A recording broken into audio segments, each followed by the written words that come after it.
Hello and welcome to the tutorial video for Acadec Math Focus Quizzes 26 through 27. There are only 30 focus quizzes. Y'all are almost done with the basics. Then we're going to do more complicated versions of everything except probably permutations and combinations and stuff. We still got to redo those on a basic level.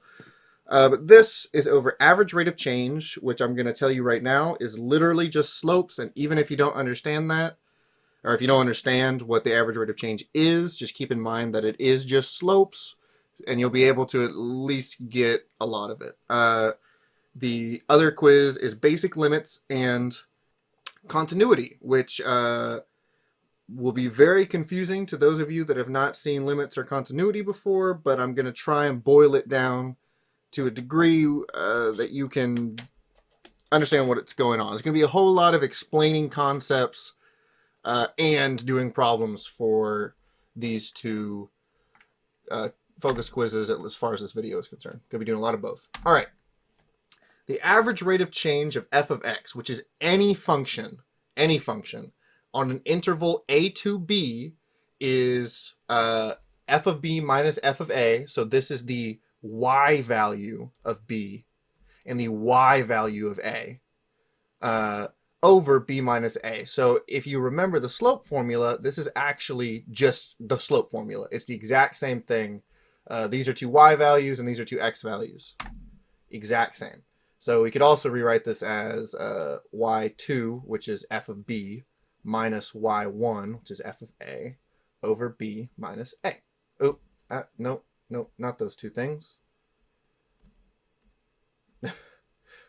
x2 minus x1. So it just gives us a slope. We are literally just choosing 2 points on any function and then finding the slope between those 2 points. If that doesn't make conceptual sense as to why that is the average rate of change, oh well. You don't really need to know why.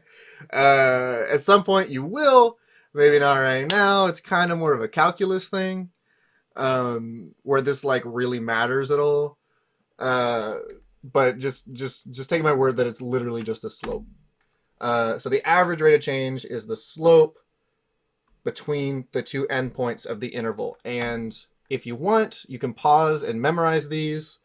The only one that super duper right here, pause, read them, unpause. These don't matter a lot. This works for everything. The only thing I would say is kind of useful is that on the slope, a normal line, y equals mx plus b, the average rate of change is just going to be m. So you don't actually have to do any math. If they give you a line, they say, what's the average rate of change on this interval? It's going to be the slope every time. Because any 2 points, the slope between them is going to be the slope of the line. As opposed to a parabola. If it said what's the average rate of change on the interval, whatever is over here, so let's say -2 to 1, what's this average rate of change? It's going to be the slope between these two lines. Why is that the average rate of change? It is. If you want, you can write a computer program to do iterative steps and add it all together and average it out. You are welcome to. Besides that, I don't even think they go over the mathematical proofs really in the resource. The proofs are more advanced than the concept they boil down to. So let's do some problems. I included this so you can kind of see what I'm talking about. Find the average rate of change of the function f of x equals 9x minus 2 over the interval 0 to 6. Just for the sake of this problem, I'm actually going to change this to 1 because 6 would be way too far away. So let's sketch this line. Our y-intercept is -2. Excuse me. And our line is going to look like we're going to go 1, 2, 1, 2, 3, 4, 1, 2, 3, like this. And then this way, it's going to be way down here somewhere. Because this is 1, 2, 3, 4, 5, 6, 7, 8, 9, 10. Going down to, going down 9 more is going to be down there. So this is our line. Now, what I just said is that the average rate of change over any interval is just going to be the slope. So the answer to this is going to be 9. But if we go ahead and plug in anyways to our f of b minus f of a. This is just to illustrate the concept. This is our eventual answer. This will also become 9. And we could choose any 2 points because it's linear and it would still be 9. Any 2 points. That's why I can just change it willy-nilly and it'll be the same answer. B minus a. This will become, so we're going to plug in our b is 1 into this. So 9 times 1 minus 2 is 9 minus 2 is 7. Minus, we're going to plug in 0. We're going to get 0 minus 2 is negative 2. So we're going to get negative 2. This is going to become plus 2 over b is 1, a is 0. So 1 minus 0. So this will become 9, and this will become 1. 9 over 1. And if we plugged in 6, we would get different numbers, but it would still boil down to 9. I think it becomes 54 over 6, which is, yeah, it does. So it will always give you 9 because this is linear. So hint, hint, if you get a question exactly like this, because I definitely just ripped them straight from the test, you don't actually have to spend time doing this for the linear problems. For everything else, you do have to put some time in. Like this. Find the average rate of change of the function f of a equals 2 over a minus 5 over the interval 1 to 3. I believe I have included, yes, what this graph looks like. So this is not linear. We're going to get the points at 1 and 3. So that's right here and right here. And we're finding this slope between them. It's almost just going to be across like this line. It's almost linear on this tiny bit, but it's not. So we have our B and our A, and it's a little confusing that this is A as well. All the quiz problems have like A or X, so I decided to include A on some of them. So our B is the f of 3 minus f of 1 over B, oh, I'm really tired, over 3 minus 1. And f of 3 is 2 over 3 minus 5. So 2 over negative 2 is negative 1. Minus, and we're going to plug in 1. So 2 over 1 minus 5, 2 over negative 4 is negative 1/2. So it's going to be minus negative 1/2. So those are actually going to add. Over 3 minus 1 is 2. All right? So we need to combine these things. Negative 1 plus 1/2 is still going to be negative 1/2. So we can get negative 1/2 over 2, which we're going to rewrite as times positive 1/2. Because having a fraction in a fraction is confusing. We have to pull that 2 out there to complete this.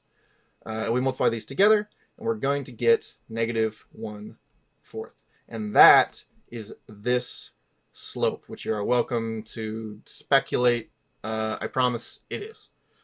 And we can, if we look, I guess, if we really look, this point is at negative 1/2. And then over 2, we go down a full half. So we're going down a quarter, and then we're going down another quarter. So that proves that, in fact, this slope is the average rate of change over that interval. All right? More. Find the average rate of change of this function over the interval 2 to 6. So we're going to let our calculator do all the heavy lifting here. It's still just f of 6 minus f of 2 over 6 minus 2. And I'm actually going to, this is slide number, I'm going to do some movie magic. Whoa! I made that appear with my mind. I want to reiterate that one thing about setting a function that I went over like once. So F5, and I did 5 because we're on slide 5, so we can use this function later if we needed to, and we don't accidentally use the wrong function later because we labeled them all by the question number, or in this case, the slide number. And then we do control this weird thing to get the colon equals, and we're going to set our function. 3x squared plus 4x minus 3. Enter. Done. And now we can just do this. F5 of 6 minus F5 of what? 2 over 6 minus 2. And it will evaluate this. It'll plug 6 into this and 2 into this for us just a bit quicker. This isn't like strictly necessary or really, it doesn't speed up this problem, but I just want to show you how to do it again because it can speed up other problems. And we get 28. So the slope of this function over the interval 2 to 6 is 28. Switch my pen color because I did movie magic. And if you went and graphed this and you looked at the interval 2 to 6, it's almost like a straight up line. So, like really almost a straight up line. So it makes sense that it would be something big like 28. That's the slope between the points at 2 and 6. Let's find the average rate of change of the function. Negative 3a minus 8 over the interval. Letters. Okay, here's the deal. This is linear, so we're just going to get negative 3. But for the sake of being annoying, I am going to do it plugging in these values as well, because it's related to calculus and it's kind of important to know. Sort of, kind of. So I will plug these in, and it will give us negative 3. I'm calling it now. How could I know? So f of a plus h is what we're going to do first. So negative 3. And this is just the f of b minus f of a. I'm just writing it not immediately. We got to do a plus h in parentheses. Make sure you remember to have to distribute things when you're plugging in a polynomial for a variable. That minus 8 minus, and we got to put all this in parentheses because that minus is going to have to distribute across the whole function, minus negative 3a minus 8 over a plus h minus a. So this is all our stuff, and you should probably realize that a lot of this is going to cancel out. So let's distribute this, and we'll get negative 3a minus 3h minus 8, and then this negative will distribute and give us plus 3a plus 8 all over, and everything down here is going to stay the same, minus a. Now let's start canceling some like terms. So this negative 3a and this positive 3a are going to cancel out to 0. This negative 8 and positive 8 are going to cancel out to 0. We're just left with this. This a and minus a are going to cancel out to 0. So we're just left with negative 3h over h. And these will cancel out to 1 technically, but they will divide out. And we're just left with a lonesome negative 3. Who could have predicted? I could. Now, when you see this problem, you might freak out because this is basically just a problem on the test. But again, it is technically just this. You could, and you will in the future, be given some sort of like quadratic like this, and then some symbolic stuff. So you have to know how to plug it in, and then you would have to like expand things, and it would be really ugly. So you do need to know how to do it, because you can't have your calculator do the heavy lifting on that unless, and I might show you at some point, you can crack it with the answer choices. And that is why that previous function setting thing that I showed you is so useful when you have answer choices, which we'll go over more in the upcoming months. But for now, learn. Okay. Ryan runs 3 kilometers per hour for the first 40 minutes of a run, I assume, 2 kilometers per hour for the next 40 minutes, and 5 kilometers per hour for the last 40 minutes. Someone pointed out to me that that means this guy is like running at a snail's pace. He's walking slowly, but whatever. We want to find his average speed. So to find the average speed, this is a bit different. We could think about it in the same terms of like y and x values, and we will, because he's going to be doing some running, and it's going to go like he's going 3 kilometers per hour, then he's going a little slower, and then he's going really fast. So we have a start point and an end point, and we're going to find the slope between them. This would be the distance he's run, d in kilometers, and this would be the time he has spent in minutes. Now, the average speed is going to be the total distance run over the time in minutes. It's going to equal speed, the average speed. So we need to find how far he went, and we're going to do that by multiplying each of these times the amount of time. So he's running 3 kilometers per hour for 40 out of 60 minutes, because we need to multiply by hours, and we can simplify this to 2/3. He's running for 2/3 of an hour at 3 miles per hour. So he's only going to run 2 kilometers in this first part, but we need to add them all together. Then he runs 2 kilometers per hour for 40 minutes, just 2/3. Now, these are all equal time increments, so we could simplify this further, but that's not necessarily always going to be the case. You might have to be dealing with like 10 minutes for this long, and then an hour and a half for however long, and you need to be able to understand what I'm doing here. And the last one is 5 times 2/3. We could have just factored out these 2/3 and add these together and multiplied, but because we won't always have the exact time increments, they're all the same, we're not going to do that on principle. Once we multiply all these out and add them together, you can pause and do it on your own calculator to be sure. We're going to get 20/3. And this is our total distance run. 20/3 kilometers or 6.66 kilometers. Repeating, kilometers. We need to divide that by the total number of hours because we are doing this in kilometers per hour that he has run. So this is 40 minutes times 3. 40 minutes times 3 is going to be 120 minutes, which is 2 hours. So he's run for 2 hours. If it doesn't make sense how I got that, I guess I'll write it out. 40 times 3 equals 120. Divide that by 60 to get it to hours because this is in minutes. We will get 2 hours. So he's run this far over 2 hours. So his average speed, that's D and T, is going to be 3.33 repeating kilometers per hour, or 10/3. This is probably how they're going to give you the answer choices, though. Cool? I think so. A gym opened in 2008 with 50 members for the year. In 2018, they had 600 members. What is the average rate of change in members with respect to time in years? So this might seem daunting. Maybe it seems really easy. I don't know. But this is exactly the same thing. We just don't have to put anything into a function. So we want change in members per year. So we want change in members over change in years. So our Y is members. And our Y2 is 600 minus 50, our Y1. And then 2018 minus 2008. And this will give us 550 over 10. And that will give us 55.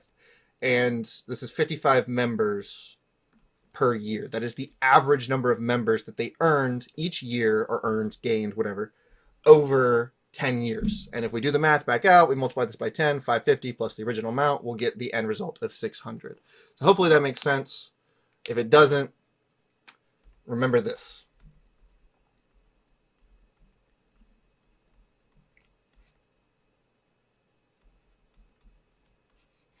Most things you can extrapolate, try to figure out if you have this memorized. Or just remember what slope is, because it is just average rate of change. All right. Limits. This is the way you talk about a limit, and I will rewrite this a little bit bigger. Limit as x approaches c. C is usually a number. Of f of x is a. That's how you read it out. And that means that as x approaches some value, it's going to equal a, some y value. So let's look at some random stuff so we can try to figure that out. Let's look at a normal parabola first. So that will be like this, and then it will be like this. This is just x squared. That's this parabola. It'll go up really fast. Let's say we want to find the limit of x, or we want to find the 4y equals x squared. We want to find the limit as x approaches 2 of x squared. That's our function. We want to find that limit. What is a in this case? It equals what? Well, we just look at what y equals at x equals 2. We kind of run at it and we go, okay, we just plug it in and we will get 4. Makes sense. Very intuitive, very normal, right? So for a lot of these questions, you actually just plug in, and this is how you start every question. You plug in the x value that you are approaching into your function, and if it gives you a normal integer or any answer that's not like dividing by 0, which we'll get to in a second, then you're good to go. That's the answer. And you'll see that in a second. But limits are not always so nice. So according to this graph, I will write out the function just so you can see it. This would be a piecewise function. So this graph has a slope of 1 and a y-intercept of 1. but it has 1 point at 2 that's jumped out. All right? So it would look like f of x equals some big braces. It's just x plus 1 for x less than 2. And it is 5, just equals 5 at x equals 2. And then it's x plus 1 again for the rest of time for x greater than 2. So that's what this function is. Now, f of 2 is defined. So f of 2 does not equal the limit as x approaches 2. The limit as x approaches 2 is what we would expect to be at 2 based on the function. What we would expect to be at 2 based on x plus 1. That's the limit. The limit is not what is actually at that point, and that is very important. It's a very important distinction. Now, for anything continuous, you don't really have to worry about it. This is non-continuous. A continuous function is 99% of functions. I say that, I don't know. But, you know, anything you've probably dealt with, so parabolas, lines, squigglies of all kinds, they're all continuous. You could take a string and put it into this shape. The kind of things that are not continuous are things like this, or they can also be continuous. If we said that at x equals 2, it equals 3, that would just put that dot right there. It would still be continuous. You can also have multiple lines put together, but they go like this. So at a certain point, they switch to a different function. This would still be continuous because it doesn't have any open spots or jumps, is what they're called. So anything continuous will have the normal behavior of limits where you can just kind of plug in the number and it works. Things that aren't continuous are like y equals 1 over x, which looks like this. It's a hyperbola. A lot of you have probably dealt with that. This is not continuous, and it does not have a limit as x approaches 0, because it goes to over here and over here. We're going to look at that in a second. You can pause and look at this. This is an explanation of what this is here. I'll erase everything, so you're welcome to pause and deeply study this page, or open the math resource and go look at page 80 or wherever this is on. Continuity. The definition is a graph is continuous if at every x value where the graph exists, the limit of the graph agrees with the value of the graph. So everything goes as you'd expect. This is not continuous because we go, oh yay, at x equals 2, we're going to hit 3. And then it says, no, you're going to hit 5, so you're not continuous. Symbolically, limit as x approaches c of f of x equals f of c. And there are lots of cases where that is not true, like this. Sketch the graph of y equals 1 over x. Okay, I did it. I made that. Discuss the continuity and interesting limits of this function. So I'm going to talk about each of these limits. That first one is limit as x approaches infinity of 1 over x. So let's look at our graph. As we go off to infinity, we get infinitely close to 0, which makes sense. So this equals 0. If we plug in infinity for our x, we get 1 over infinity, which is basically 0. In any mathematical sense, this counts as 0 because it's so close to it. Divide 1 by 9999999999999 and see what you get. It's pretty much 0. Now let's look at the other one. Limit, well, not the other one, the other infinite one. X, limit as x approaches negative infinity of 1 over x. We can see that as we go towards negative infinity, we also approach 0. Same thing. 1 over negative infinity is going to be approximately negative 0, so it's just 0. It's very, very, very, very slightly below 0, while as anything we plug in on this side will be very, very, very, very, very slightly above 0. And that's important to note because we can cheat certain problems in both this quiz and the next few quizzes. Having that knowledge, we can plug things in really close to what we're looking for, and it will give us information that lets us answer the question. Let's look at limit as x approaches 0, and there's a subscript or a superscript, like the exponent spot of plus. That means from the right, from the positive direction. So as x approaches 0 from the right in 1 over x, what does it go to? So we approach from the right, and we go, woo, we're going to go to 0, and we go up to positive infinity. Positive infinity. Now, if we do the same thing, but we approach 0 from the left, which is what that negative exponent, I guess, means. It's called a superscript. We go towards 0 from the left, and we get negative infinity. Now, what this means is that the limit at 0 does not exist, because it goes, as it gets to 0, it goes in opposite directions. So if the right and left hand limits do not agree, they don't reach the same point, because on most graphs, it wouldn't matter if we went from the right or left. We would end up at the same point. See? We should go right there. In this case, we are not continuous. This is not a continuous graph because the left and right limits do not agree with each other. And also because you can't divide by 0, but we'll see that in a second. Let's evaluate this limit. So the first thing we always do is we just plug in whatever x is approaching. And in this case, that'll give us 2 times 2 squared is 4 minus 5. So this gives us 8 minus 5 is 3. That, when we plugged in, we got a whole number. We're good to go. The answer is just 3. Don't let this get too confusing. This is more confusing, but it's not that bad. I'm going to draw a sketch. You will not have time to draw a sketch, but this will help you understand. This says, given that at the end, given that limit as x approaches 0 of f of x exists. So what that means is they are assuring us that this is a continuous graph. So these two lines, these two functions will meet at 0.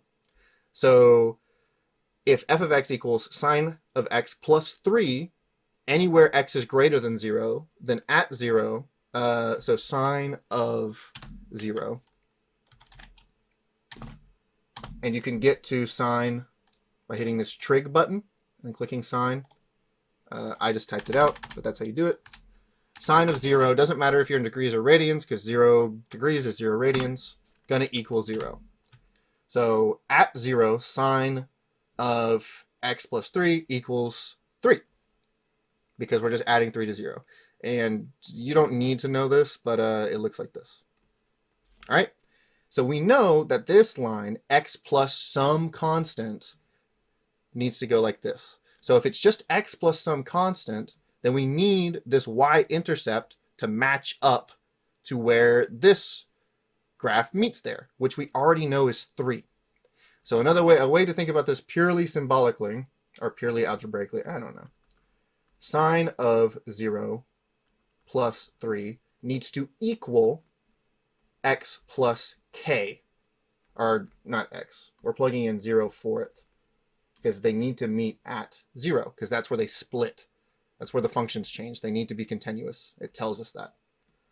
0. So we know this is 0. Goes away. That's 0. 3 equals k. That's the whole problem. Your problem on the test is pretty similar to this, but make sure you remember that I plug something into sine, and you do the same when you do it, or else you'll get it wrong. It's not just going to be quite as simple as this, but it's pretty close. If that made no sense at all, focus on the easier ones, I guess. All right, I'm going to use this example to do multiple things. Evaluate the limit as x approaches 3 of this. So we can plug in the calculator, but I don't think we really need to. We plug in 3. We're going to get 3 squared. 9 minus 9 over 3 plus 5 is 8.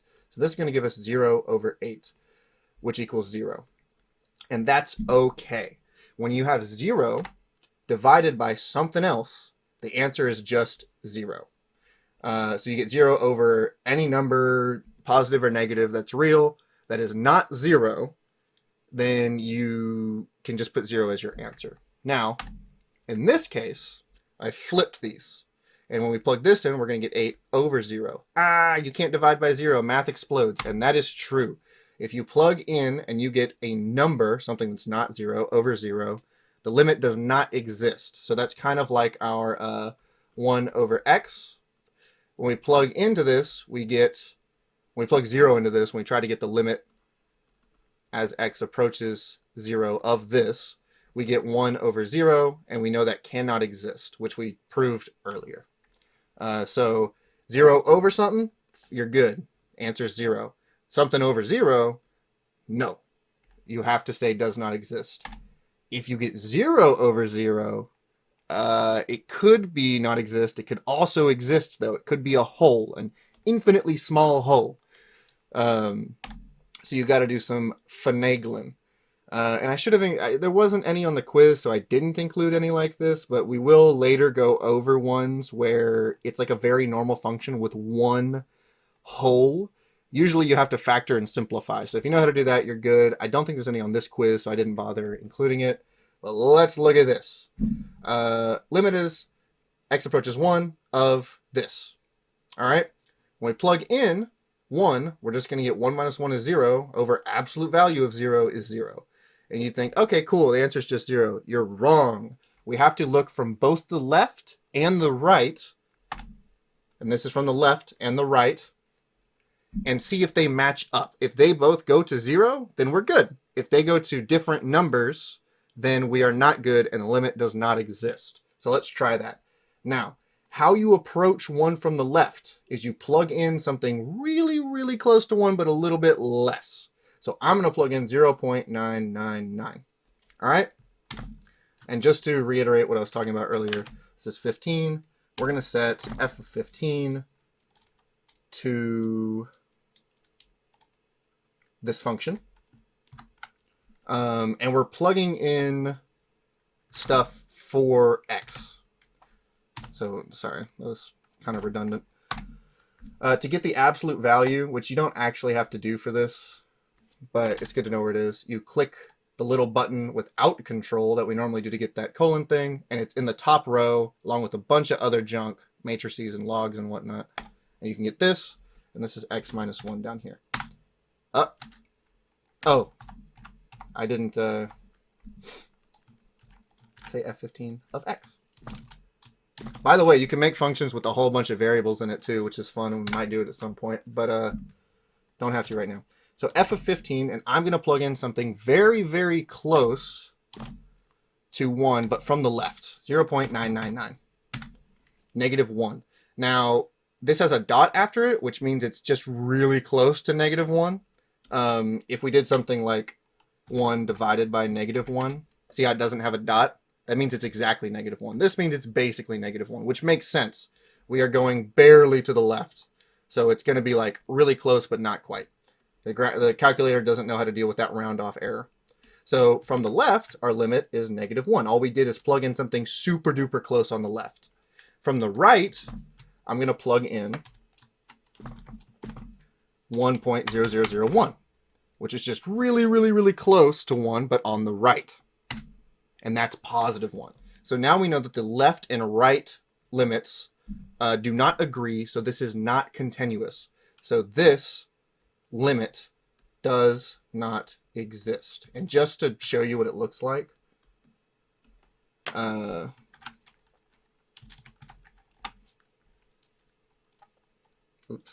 I don't want control. I want this. At 1, this limit does not exist. Literally anywhere else, the limit exists on this graph, but this is not continuous. It splits right at 1, which is kind of nifty, I think. Absolute values do all sorts of weird stuff when you throw them all over an equation. But yeah, there are plenty of equations, functions, that do not match up very much like this. Like hyperbolas are kind of similar. All right, this is the last one. We are going to let f be a function to blah, blah, blah. So we need to find the right or the left-sided limit and the right-sided limit, and wants us to add them together. So from the left, where x is less than 0, this is our line, and it just looks something like this, right? Doesn't even matter if this is continuous. We don't need it to be. From the right, our line looks like 2x plus 4. So it's going to look like this. This is what our graph looks like. And this is what a candy cane looks like. And we don't care that it's not continuous because it doesn't want to know if there's a limit there. It just wants to know from the left, what is the expectation? What is the limit? So we're just going to plug in 0 to this. and we'll get 5 times 0 plus 6. We'll get 6. That's the limit from the left, plus limit from the right. We're plugging in 0. We're going to get 0 plus 2. 2 times 2 is just that 4. So the answer is 10. And that's how you evaluate that. If you keep those things in mind, if you do some sketches, you should be totally fine. I think the first quiz is easier. Maybe I'm wrong. But good luck.